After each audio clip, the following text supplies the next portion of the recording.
যুদ্ধের সময় ভারত জায়গা না দিলে আমাদের বঙ্গোপসাগরে গিয়ে থাকতে হতো, এমনই মন্তব্য করলেন অ্যাডভোকেট শামীম।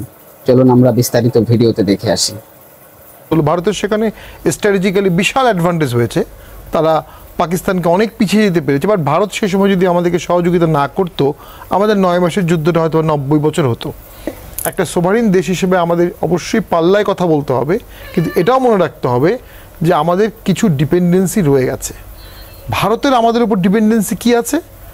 একটা ডিপেন্ডেন্সি আছে যে আমাদের ল্যান্ড যদি অন্য কোনো দেশ, অন্য কোনো সুপার পাওয়ার ভারতের বিরুদ্ধে ব্যবহার করে, বাংলাদেশের ল্যান্ড কেন অন্য কোনো দেশকে দিবে? অর্থাৎ আপনি যদি ভারতের সাথে যুদ্ধাবস্থায় যান, তাহলে আপনাকে আপনার ল্যান্ড অটোমেটিক্যালি অন্য কোনো দেশকে ইউজ করতে দিতে হবে, অর্থাৎ আপনি আপনার সোভারেন্টি হারাবেন। ইদার ওয়ে ডক্টর ইউনূস বললেন যে আপনারা মন খুলে সমালোচনা করেন। যদি মন খুলে সমালোচনা করতে পারি, মন খুলে কথা বলতে পারি এবং চাপিয়ে দেওয়া না হয়, তাহলে কোনো দেশে এক্সট্রিমিজম কখনোই ইম্পোজড হয় না। ব্যারিস্টার শামীম হায়দার পাটোয়ারি, আপনার কাছ থেকে উর্দুতে একটা প্রবাদ আছে, পিনা কালি বাহানা চাইয়ে। সে মদ খাবেই, কিন্তু বাহানা হচ্ছে মদ না খেলে তার ঘুম হয় না। তো ভারতও এরকমই বাহানা খুঁজতেছে, নানা ইস্যুতে কথা বলছে এই বিষয়গুলো। আর আমাদের পররাষ্ট্র উপদেষ্টা তিনি বিস্মিত কিংবা অবাক হয়েছেন। এই বিস্মিত এবং অবাক হওয়ার মধ্যেই কি সীমাবদ্ধ থাকবে, নাকি আমাদের সার্বভৌমত্ব রক্ষায় আরও শক্ত কোনো প্রতিবাদ হওয়া দরকার? আমাদের সার্বভৌমত্বকে এই মুহূর্তে এক স্টেক, মানে আমাদের ল্যান্ড কি কোনোভাবে ইন্ডিয়া গ্র্যাব করছে অ্যাট দ্য মোমেন্ট? না, এট দ্য মোমেন্ট না। বাট ভারত বাংলাদেশ খুব ডেলিকেট একটা ইস্যু।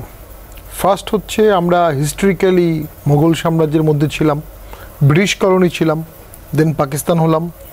পাকিস্তান হওয়ার সময়ই ভারতের সাথে আমাদের একটা মতানৈক্য হয়েছে, আমরা গণভোটের ভিত্তিতে পাকিস্তানে হয়েছি, লড়কেলেঙ্গে পাকিস্তান। আবার সেই পাকিস্তানের বিরুদ্ধে যুদ্ধ করতে হলো, জেনোসাইড হলো, তখন আবার ভারতেই আমাদেরকে 1 কোটি শরণার্থী থাকলো, ভারতের মুক্তিবাহিনী করতে হলো। ভারতের সেখানে স্ট্র্যাটেজিক্যালি বিশাল অ্যাডভান্টেজ হয়েছে, তারা পাকিস্তানকে অনেক পিছিয়ে যেতে পেরেছে। বাট ভারত সে সময় যদি আমাদেরকে সহযোগিতা না করতো, আমাদের 9 মাসের যুদ্ধটা হয়তো 90 বছর হতো, গাজা প্যালেস্টাইনের মতো হয়ে যেত, আর অনেক লোক মারা যেত। তো সেখানে তো একটা বন্ধুত্বের সূত্রপাত হওয়া উচিত ছিল। নানা কারণে সেই সম্পর্কটা কখনোই জনগণ টু জনগণ হয়নি।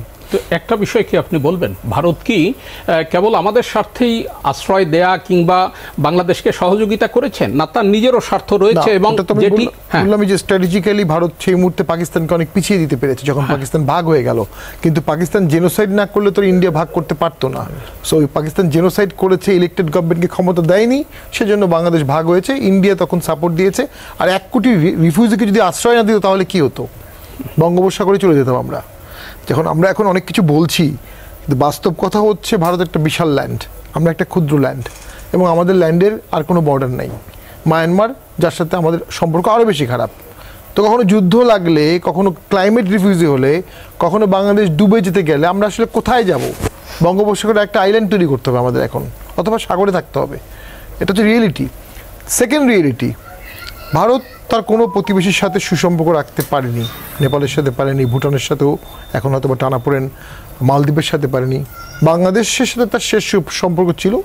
এই মুহূর্তে বাংলাদেশ গভর্নমেন্টের সাথে আপাত দৃষ্টিতে সুসম্পর্ক নাই। তাতে ভারতের বিশাল অর্থনীতির খুব বেশি ক্ষতি কী হচ্ছে আমি জানি না, কিন্তু বাংলাদেশের তো কিছু ক্ষতি হচ্ছে।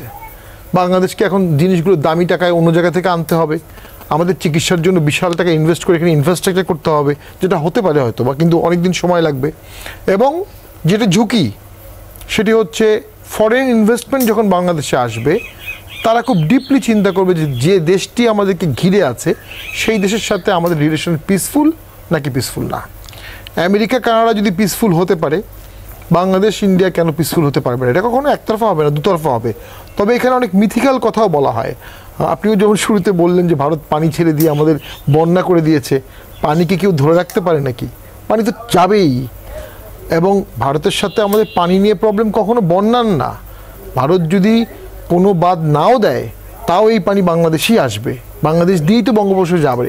ভারতের সাথে আমাদের ক্রাইসিসটা হচ্ছে ড্রাই সিজনে, সেখানে আমাদের যে পরিমাণ পানি আসার কথা, পানি আমরা পাচ্ছি না। ওইটার এগেনস্টে আমাদের ভয়েস রেজ করা প্রয়োজন। এখন ভারতের সাথে সম্পর্কটা কীরকম হবে? যুদ্ধাবস্থা, আগ্রাসী, মানে ভারত দুটো কথা বললে আমাদের দুটো বলতে হবে, ভারত বর্ডার ক্লিন করলে আমরা বর্ডার ক্লিন করব, এটা কিন্তু বাস্তবসম্মত না। আমাদেরকে ভারতের সাথে কখনোই নতজানু হওয়া যাবে না, তবে একটা সোভারিন দেশ হিসেবে আমাদের অবশ্যই পাল্লায় কথা বলতে হবে, কিন্তু এটাও মনে রাখতে হবে যে আমাদের কিছু ডিপেন্ডেন্সি রয়ে গেছে। ভারতের আমাদের উপর ডিপেন্ডেন্সি কি আছে? একটা ডিপেন্ডেন্সি আছে যে আমাদের ল্যান্ড যদি অন্য কোনো দেশ, অন্য কোনো সুপার পাওয়ার ভারতের বিরুদ্ধে ব্যবহার করে, বাংলাদেশের ল্যান্ড কেন অন্য কোনো দেশকে দিবে? অর্থাৎ আপনি যদি ভারতের সাথে যুদ্ধাবস্থায় যান, তাহলে আপনাকে আপনার ল্যান্ড অটোমেটিক্যালি অন্য কোনো দেশকে ইউজ করতে দিতে হবে, অর্থাৎ আপনি আপনার সোভারেন্টি হারাবেন ইদার ওয়ে। যে সোভারেন্টির জন্য আপনি ভারতকে হস্টেল যাবেন বা যুদ্ধে যাবেন, it is a very critical equation and we all handle it much emotionally and politically. আপনি ভারত বিরোধী কথা বললে আপনি তীব্র জনপ্রিয়তা পাবেন, হই দেবে মানুষ, ভোট বাড়বে, কিন্তু বাস্তবতায় দেখা গেছে জিয়াউর রহমান কিন্তু ভারতে গেছে এবং জিয়াউর রহমানকে কিন্তু ভারত সেই সময় বলেছিল স্বাধীনতার বীর ঘোষক মোবারকজি দেশের সময়। সেই সময় একটা মজার ঘটনা ঘটেছিল যে যখন প্লেন থেকে নেমেছিল ঠান্ডার সময়, খালেদা জিয়া তার ব্ল্যাঙ্কেট আনেনি বা শাল আনেনি, তখন একজন ওখানে শাল ইনস্ট্যান্টলি দিয়ে দিল। পরের দিন পত্রিকা আসলো যে বাংলাদেশের একজন দেশপ্রেমিক সৈনিকের স্ত্রীর শাল পর্যন্ত নাই। ভিউয়ার্স, এই বিষয়ে আপনাদের মন্তব্য কি তা অবশ্যই কমেন্ট বক্সে জানাবেন এবং ভিডিওতে একটি অবশ্যই লাইক দিবেন। আপনারা লাইক না দিলে আমরা ভিডিও করার উৎসাহ হারিয়ে ফেলি। আর ভিডিওটি অবশ্যই শেয়ার করে আপনাদের বন্ধুদের মাঝে ছড়িয়ে দিবেন। ধন্যবাদ সবাইকে।